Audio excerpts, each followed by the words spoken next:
شروع کرتی ہوں اللہ کے بابرکت نام سے جو انتہائی علی رتبہ اور بہت جلیل القدر ہے۔ اسکیری اردو ٹیلز کے معزز ناظرین کو میں اپنے چینل میں ویلکم کرتی ہوں، اور آج کی سٹوری تھوڑی شارٹ ہوگی کیونکہ میں آؤٹ آف سٹی ہوں، تو میں نے سوچا میں اپنے لسنرز کے ساتھ سٹوری ضرور شیئر کروں گی۔ یہ کہانی میرے ساتھ ہبت اللہ نے شیئر کی ہے، اور ہبت اللہ کہتے ہیں کہ میں کینیڈا میں رہتا ہوں اور آپ کے ساتھ آج پھر اپنے گاؤں کا ایک خوفناک واقعہ شیئر کروں گا۔ ہم لوگوں کے گاؤں کے اندر بیک سائڈ پر ایک چھوٹی سی حویلی بنی ہوئی ہے، اور کہا جاتا ہے کہ اس حویلی کے اندر ایک چھوٹے سے قد کی عورت کا بسیرا ہے جو کہ لوگوں کو نظر آتی ہے۔ ہوا کچھ اس طرح کہ میں شہر گیا ہوا تھا اپنے دوستوں کے پاس۔ ان دنوں میں کینیڈا سے واپس آیا ہوا تھا، مجھے میرے دوستوں سے ملنا تھا اور میں مل کر واپس آ رہا تھا، تو تقریباً 1 سے 1:30 بجے کا ٹائم ہوگا۔ جیسے میں اس روڈ پر آیا تو مجھے یہ محسوس ہوا کہ میری گاڑی کے پیچھے ڈھیر سارے کتے لگ گئے ہیں۔ مجھے کوئی مسئلہ تو نہیں تھا، لیکن وہ بہت زیادہ شور مچا رہے تھے اور بالکل گاڑی کے ساتھ چلتے ہوئے آ رہے تھے۔ چلتے ہوئے نہیں بلکہ بھاگتے ہوئے آ رہے تھے۔ جیسے ہی میں اس پرانی حویلی کے پاس گیا تو میں نے دیکھا کہ راستے میں ایک عورت کھڑی ہوئی ہے جس کی ہائٹ کافی چھوٹی ہے اور وہ دکھنے میں کافی موٹی لگ رہی تھی۔ اس نے سر کے اوپر دوپٹہ لیا ہوا تھا۔ مجھے یہ لگا کہ جیسے روڈ کے پاس آ کر کوئی مجھے روکنے کی کوشش کر رہا ہے۔ اس کی ہائٹ چھوٹی ہونے کی وجہ سے میں اس کو ٹھیک سے دیکھ نہیں پا رہا تھا۔ جیسے ہی میں اس کے قریب گیا تو وہ ایک عورت تھی اور مجھے روکنے کی کوشش کر رہی تھی۔ وہ کتے جو میری گاڑی کے ساتھ تھے اور وہ بالکل اس عورت کے قریب چلے گئے اور اس کے اوپر بھونکنا شروع کر دیا انہوں نے۔ مجھے اتنی تو عقل تھی کہ یہ جو اس عورت پہ بھونک رہے ہیں اس کے قریب نہیں جا رہے۔ اس کا مطلب ہے کہ یہ عورت نہیں ہے بلکہ ایک چڑیل ہے، اور اس چڑیل کے قریب جانے سے مجھے نقصان ہو سکتا ہے۔ اسی ٹائم میں نے گاڑی کی سپیڈ کو بڑھا دیا اور جلدی سے آگے چلا گیا۔ میرے گاؤں کے لوگ یہ کہتے ہیں کہ اس حویلی میں اس پرسرار عورت کا بسیرا ہے۔ آج سے نہیں، 1980 سے یہ عورت اس حویلی کے ارد گرد نظر آتی ہے۔ عموماً اس کے پیروں میں بہت اونچے شوز ہوتے ہیں، لیکن اس کی ہائٹ پھر بھی چھوٹی لگتی ہے۔ عجیب و غریب قسم کے جوتے جو کہ کسی جانور کا سر لگتے ہیں، جو کہ اس نے اپنے پیروں میں پہنے ہوتے ہیں۔ بہت سے لوگ اس کو دیکھ کے ڈر بھی گئے تھے۔ ایک شخص کا کہنا ہے کہ وہ اپنی زمینوں سے واپس آ رہا تھا تو کیا دیکھتا ہے کہ اسے پیچھے سے اپنے نام کی آواز آئی۔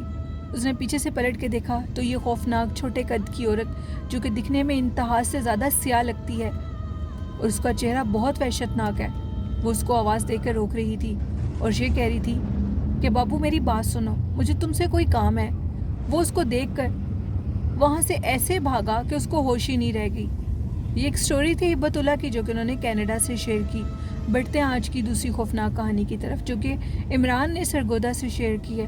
عمران کہتے ہیں کہ میں آپ کے ساتھ اپنے گھر کا ایک واقعہ شیئر کرنا چاہتا ہوں۔ ہم لوگوں کے گھر کے اندر بزرگ جنات کا بسیرا ہے۔ کل میں نے آپ کی سٹوری سنی جس میں آپ نے پیر صاحب کی بیعت کا ذکر کیا، تو میں آپ کو یہ بتاؤں کہ ہم لوگوں کے نیچے والے روم میں 2 بزرگ شخص رہتے ہیں، یعنی میں یہ نہیں کہہ سکتا کہ وہ جنات ہیں، شاید وہ اللہ کی کوئی اور نیک مخلوق ہو جو کہ 24 گھنٹے عبادت میں ہوتے ہیں۔ میری والدہ نے اپنی آنکھوں سے دیکھا کہ نیچے والے روم میں 2 بزرگ شخص لیٹے ہوئے ہیں۔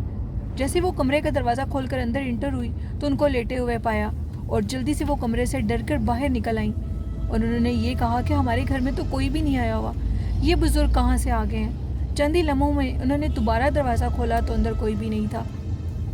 وہ سمجھ چکی تھیں کہ یہ کوئی نیک بزرگ ہیں۔ تب میری امی کہتی ہیں کہ ان کی نئی شادی ہوئی تھی اور اس گھر میں شفٹ ہوئی تھی، میرے پاپا نے یہ گھر خرید لیا تھا۔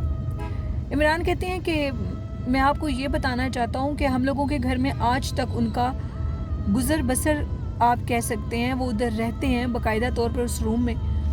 ہم لوگوں کی گلی کے ارد گرد بہت سی جگہوں پر بہت سے انسیڈنٹ ہوئے ہیں، فوتگیاں ہو جاتی ہیں، لیکن آج تک ہمارے گھر میں فوتگیاں نہیں، انہوں نے کہا بہت سی چوریاں ہو جاتی ہیں، اور لیکن ہم لوگوں کے گھر میں اللہ کا شکر ہے ایسا کچھ نہیں ہوتا۔ بلکہ ایک دفعہ ہمارے محلے داروں کا کہنا ہے کہ ہم لوگوں کے گھر میں چور آ گئے تھے اور وہ اندر انٹر ہونے لگے تھے، لیکن پیچھے سے چوکیدار نے ان کو دیکھ لیا اور وہ سب کے سب ادھر سے بھاگ گئے۔ وہ باقاعدہ طور پہ ہم لوگوں کی گھر کی حفاظت کرتے ہیں، ہمارے گھر میں کسی کو بھی نہیں آنے دیتے، یہاں تک کہ ہم لوگوں کے ریلیٹیو میں ایک ایسا گھر ہے جو ہم لوگوں کے اوپر جادو ٹونا کرتے ہیں۔ میری امی کیا دیکھتی ہیں، ان کو خواب آیا کہ ایک بزرگ شخص جو کہ ہمارے نیچے والے روم میں کھڑا ہے اور میری امی کا نام لے کر بلاتا ہے اور ان کو کہتا ہے کہ ادھر آؤ۔ میری امی کا نام سائمہ ہے۔ سائمہ، تمہارے صوفے کے نیچے کچھ تعویذات پڑے ہیں، ان تعویذات کو نکال لو۔ میری امی جیسے ہی صوفے کے نزدیک جاتی ہیں تو ان کی آنکھ کھل جاتی ہیں۔ امی کافی حیران ہوئی، اور اس دن ہم لوگوں کے کچھ ریلیٹیوز آئے تھے جو کہ منہ پر تو ہمارے بہت اچھے ہیں، لیکن ان کے دل میں ہمارے لیے بہت حسد اور دشمنی ہے۔ میری امی نے یہ خواب ہم سب کو سنائی۔ ابو نے کہا کہ نیچے جا کر دیکھ لو، کوئی حرج نہیں ہے۔ اور آپ لوگ یقین نہیں کریں گے کہ میری امی اسی صوفے کے قریب گئیں اور انہوں نے صوفے کے نیچے سے دیکھا تو ادھر نیچے واقعی تعویذات پڑے تھے جو کہ ہمیں اس گھر سے نکلوانے کے تھے۔ ہم لوگوں نے فوراً ان تعویذات کو بہا دیا پانی میں، کیونکہ بڑے بزرگ کہتے ہیں کہ جب بھی کوئی تعویذ آپ کے گھر سے نکلے تو پانی اور دودھ کو مکس کر کے اس تعویذ کو اس میں ڈال دو تو اس کا اثر زائل ہو جاتا ہے، یعنی پانی اور دودھ کا مکسچر اکٹھا ہو کر ٹھنڈا ہو جاتا ہے، اور تعویذ کو جب اس کے بیچ میں ڈالا جاتا ہے تو تعویذ ٹھنڈے ہو جاتے ہیں اور ان کا اثر ختم ہو جاتا ہے۔ اس طرح کے اور بھی بہت سے واقعات ہیں۔ ایک دفعہ میں اپنے فرینڈس کے ساتھ نیچے بیٹھا ہوا تھا تو مغرب کے اذان کا ٹائم تھا۔ اچانک سے ہمارے روم کے اندر کسی نے دستک دینی شروع کر دی، یعنی اسی کمرے کے اندر جس کمرے میں وہ بزرگ رہتے ہیں۔ میرے دوست بھی کافی حیران ہوئے اور دروازہ کھٹکھٹانے کی آواز اب مسلسل آنے لگی، کیونکہ پہلے ہم اس کو اپنا وہم سمجھ رہے تھے اور یہ کہہ رہے تھے کہ شاید ساتھ والوں کے گھر سے آواز آ رہی ہے، لیکن آواز اب بہت زیادہ تیزی سے بڑھنے لگی۔ تبھی ایک دم مجھے خیال آیا کہ مغرب کی اذانیں ہو رہی ہیں اور انہوں نے نماز پڑھنی ہوتی ہے، یا شاید وہ نماز پڑھ رہے ہوں اور ہم ان کی عبادت میں خلل ڈال رہے ہوں، کیونکہ ہم سارے دوست آپس میں اونچی اونچی آواز میں باتیں کر کے ہنس رہے تھے۔ اسی ٹائم میں نے اپنے دوستوں کو ان کے گھر روانہ کر دیا اور خود اوپر چلا گیا۔ اسی طرح میری امی کے پاس کچھ مہمان آئے ہوئے تھے اور وہ بھی نیچے ڈرائنگ روم میں بیٹھے ہوئے تھے۔ تب ظہر کی نماز کا ٹائم تھا۔ امی کسی کام کے سلسلے میں اوپر آئی ان کے لیے کچھ لینے کے لیے، تو ان کی ایک خواتین یہ کہتی ہے کہ ہم لوگوں کے اس روم کے ساتھ جو کچن کا دروازہ ہے وہ بار بار نوک ہو رہا ہے، شاید اندر کوئی ہوگا۔ میں نے جب کھول کر دیکھا تو اندر کوئی نہیں تھا۔ میری امی نے کہا کہ تم اب دوبارہ ایسے کبھی ہو تو دروازے کو کھول کر مت دیکھنا، کیونکہ ہمارے گھر میں کوئی نہ دکھنے والی مخلوق رہتی ہے، یعنی بزرگ شخص رہتے ہیں جو کہ نماز کے ٹائم پر کسی کی موجودگی کو نیچے برداشت نہیں کرتے۔ عمران کہتے ہیں کہ اللہ کا شکر ہے کہ ہم ابھی تک اسی گھر میں رہتے ہیں، اللہ نے ہمیں بہت کامیابی دی ہے۔ وہ اس شخص کو کوئی تکلیف نہیں دیتے جو کہ عبادت گزار ہے، نہ ہی اس کے سامنے آتے ہیں۔ بس جو ہمیں تنگ کرنا چاہے اور جو ہمیں نقصان دیتا ہے تو اس کے سامنے وہ آ جاتے ہیں، اور اس کا جو بھی راز ہو وہ ہمارے سامنے کھل جاتا ہے۔ وہ اتنے اللہ کے نیک بزرگ ہیں، اس لیے میں ان کو جن نہیں کہہ سکتا۔ اگر جنات ہوتے تو ہمیں تنگ کرتے۔ عمران کہتے ہیں کہ اور بھی اس طرح کے واقعات ہیں جو کہ ہمارے گھر میں پیش آتے ہیں۔ اکثر اوقات ہم لوگوں کے گھر میں بہت تیزی سے خوشبو آنے لگتی ہے۔ خوشبو ایک دم سے اتنی تیز ہوتی ہے اور پھر خود ہی مدھم ہو جاتی ہے۔ میری چھوٹی سسٹر کا کہنا ہے کہ ایک دن وہ گھر میں اکیلی تھی اور وہ کہتی ہے کہ میں کچھ کھانا وغیرہ اپنے لیے بنا رہی تھی تو مجھے یوں لگا کہ جیسے ہماری سیڑھیوں پر کوئی چڑھ کر اوپر آ رہا ہے۔ مجھے خوف آنے لگا۔ میں نے درود شریف پڑھنا شروع کر دیا اور یہ کہا کہ اللہ کی جو بھی مخلوق ہے وہ میرے سامنے نہ آئے، کیونکہ میں اکیلی ہوں اور مجھے ڈر لگ رہا ہے۔